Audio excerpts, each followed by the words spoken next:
शिव बाबा याद है ना? ओम शांति। सुनते हैं आज 2 फरवरी 72 के अव्यक्त महावाक्य। आज की अव्यक्त वाणी का टाइटल है प्रीत बुद्धि की निशानियां। आज की मुरली में प्यारे बाप दादा ने अल्लाह लोग किसे कहा जाता है इसके बारे स्पष्ट किया। फिर बाबा ने तुम बच्चे कौन सा स्लोगन लिखते हो जिसे धारण करना है, और साथ साथ बाबा ने प्रीत बुद्धि बच्चों की निशानी क्या है और कैसे बने। और लास्ट बाबा ने बाप दादा बच्चों को कौन सी वार्निंग देते हैं। आज बाबा ने धर्मराज स्वरूप की वार्निंग सुनाई है, तो आप सब बड़े ध्यान से सुनना। तो सुनते हैं 2 फरवरी 72 के महावाक्य प्रीत बुद्धि की निशानी। यह तो जानते हो व्यक्ति मिलन अव्यक्त स्थिति में स्थित रहने से ही कर सकते हो। अपने आप से पूछो, अव्यक्त स्थिति में स्थित रहने के अनुभवी मूर्त कहाँ तक बने हैं। अव्यक्ति स्थिति में रहने वालों को सदा हर संकल्प हर कार्य अलौकिक होता है। ऐसे अलौकिक अव्यक्ति स्थिति में सदा रहने वालों को कहा जाता है अल्लाह लोग। टाइटल तो और भी है, ऐसे को ही प्रीत बुद्धि कहा जाता है। बाबा ने कहा ऐसे को ही प्रीत बुद्धि कहा जाता है। प्रीत बुद्धि, फिर बाबा ने प्रीत बुद्धि का टाइटल बताया। प्रीत बुद्धि और विपरीत बुद्धि दोनों के अनुभवी हो, इसलिए आप लोग मुख्य स्लोगन लिखते भी हो। विनाश काले प्रीत बुद्धि पांडव विजयन्ति और विनाश काले विपरीत बुद्धि विनश्यन्ति। जब माया से हार खाते हो तो क्या प्रीत बुद्धि हो? प्रीत बुद्धि अर्थात विजयी। तो जब दूसरों को सुनाते हो कि विनाश काले विपरीत बुद्धि मत बनो, प्रीत बुद्धि बनो, तो अपने को भी देखते हो कि इस समय हम प्रीत बुद्धि हैं व विपरीत बुद्धि हैं। प्रीत बुद्धि वाला कब श्रीमत के विपरीत एक संकल्प भी नहीं उठा सकता। प्रीत बुद्धि अर्थात बुद्धि की लगन व प्रीत एक प्रीतम के साथ सदा लगी हुई हो। प्रीत बुद्धि वाले सदैव बाप के सन्मुख रहने के कारण उनके मुख से उनके दिल से सदैव यही बोल निकलते हैं, तुम्ही से खाऊं, तुम्ही से बैठूं, तुम्ही से बोलूं, तुम्ही से सुनूं और तुम्ही से सर्व संबंध निभाऊं, तुम्ही से सर्व प्राप्ति करूं। ये बाबा ने कहा उनके बोल होंगे। उनके नैन, उनका मुखड़ा ना बोलते हुए भी बोलते हैं। तो ऐसे विनाश काले प्रीत बुद्धि बने हो, अर्थात एक ही लगन में एक रस स्थिति वाले बने हो। ऐसे ही बुद्धि योग द्वारा सदा बाप दादा के सन्मुख रहने का अभ्यास करो, तो क्या सदा प्रीत बुद्धि नहीं बन सकते?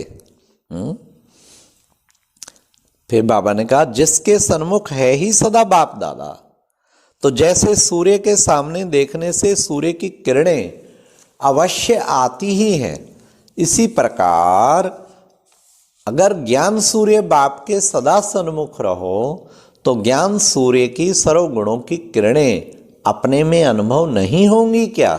जरूर होंगी बाबा। ज्ञान सूर्य की किरणें ना चाहते हुए भी अपने में धारण होते हुए भी अनुभव करेंगे, लेकिन जब तक बाप के सदा सन्मुख होंगे। जो सदा बाप को अनुभव करते हैं उन्हों की सूरत पर क्या दिखाई पड़ेगा? अब सुनो क्या दिखाई पड़ेगा। एक तो उनकी सूरत पर अंतर्मुखता की व अंतर्मुखी की झलक रहती है, और दूसरा दूसरा अपने संगम युग की और भविष्य की सर्व सम्मान की फलक रहती है, झलक और फलक। तो बाबा ने कहा समझा, एक झलक देती है और दूसरा फलक दिखाई देती है। तो अगर सदा यह स्मृति रहे कि इस तन का, अब बड़े ध्यान से सुनना, बहुत बाबा वंडरफुल बात सुना रहे हैं, अगर सदा यह स्मृति रहे कि इस तन का किसी भी समय विनाश हो सकता है, तो यह विनाश काल स्मृति में रहने से प्रीत बुद्धि स्वतः ही हो जाएंगे। अब कैसे प्रीत बुद्धि हो उसका तरीका बाबा ने बताया। सदा समझो इस तन का किसी भी समय विनाश हो सकता है। अगर यह सदा स्मृति में रखो कि अंतिम घड़ी है, अंतिम जन्म नहीं अंतिम घड़ी, यह याद रहने से और कोई भी याद नहीं आएगा। तो बाबा ने कितना अच्छा तरीका बताया। कोई भी फिर याद नहीं आएगा अगर ये याद रहा तो।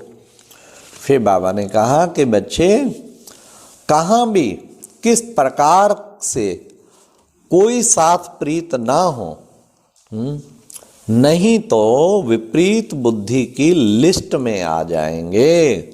बाबा ने कहा कोई से कोई विपरीत अगर किसी से जुड़ी हुई है फिर तो विपरीत बुद्धि बन गए।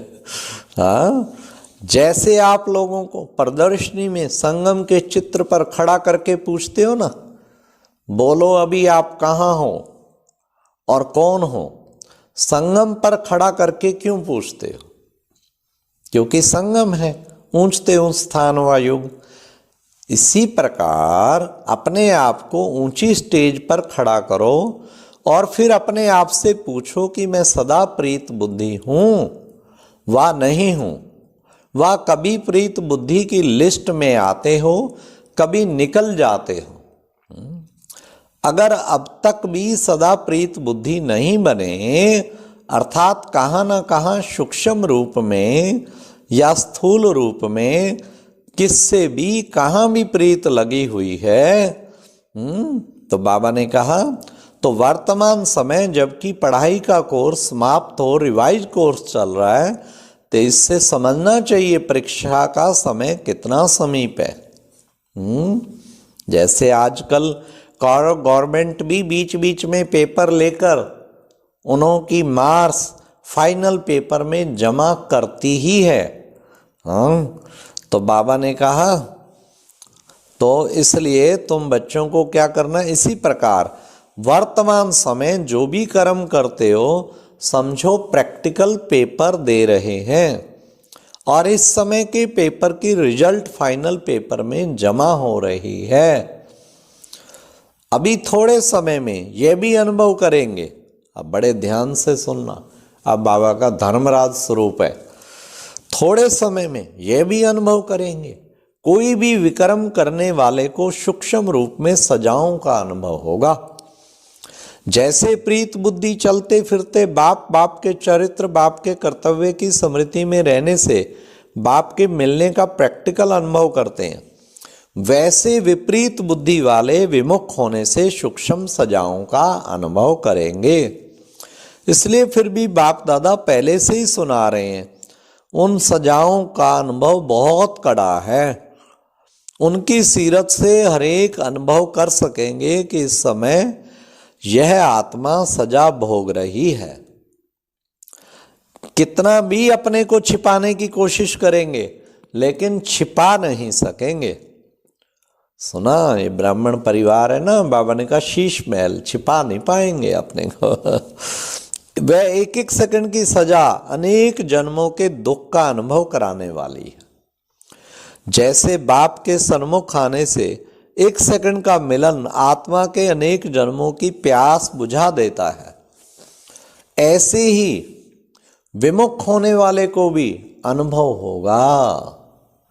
फिर उन सजाओं से छूटकर अपनी उस स्टेज पर आने में बहुत मेहनत लगेगी। तो बाबा ने कहा कि उसमें फिर बहुत मेहनत लगेगी, इसलिए पहले से ही वार्निंग दे रहे हैं। अब सुनना वार्निंग बाबा की, पहले से ही वार्निंग दे रहे हैं कि अब परीक्षा का समय चल रहा है, इसलिए सूक्ष्म सजाओं से बचने के लिए अपने से ही अपने आप को सदा सावधान रखो। अब गफलत ना करो। अगर जरा भी गफलत की तो जैसे कहावत है ना, 1 का 100 गुना दंड मिलता है। तो बाबा ने कहा, कहावत है ना, 1 का 100 गुना लाभ भी मिलता है और 1 का 100 गुना दंड भी मिलता है।